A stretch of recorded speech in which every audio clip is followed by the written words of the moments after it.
प्यारे बच्चों, आइए हम आज आपको एक नन्ही चिड़िया की कहानी सुनाते हैं। एक खूबसूरत फल और नन्ही चिड़िया की जिद्दोजहद। नन्ही चिड़िया एक प्यारी सी टहनी पर बैठी थी।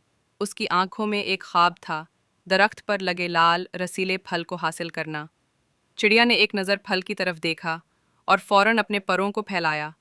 वो उड़कर फल तक पहुंची, चोंच से पकड़ने की कोशिश की, लेकिन फल बहुत मजबूत था। फल न टूटा। चिड़िया नीचे आ गई। उसने फिर कोशिश की, उस बार जोर लगाया, लेकिन फिर भी फल अपनी जगह कायम रहा। चिड़िया ने आराम किया, पानी पिया और दोबारा कोशिश की। उस बार वो एक नई तरकीब से गई, फल को हिलाया, एक तरफ से चोंच मारी। फल आहिस्ता आहिस्ता हिलने लगा और फिर टुप नीचे गिर गया। चिड़िया खुशी से चहचहाई, फल खाया और सबका शुक्रिया अदा किया। सबक: मेहनत, सब्र और होशियारी से हम हर मुश्किल को आसान बना सकते हैं।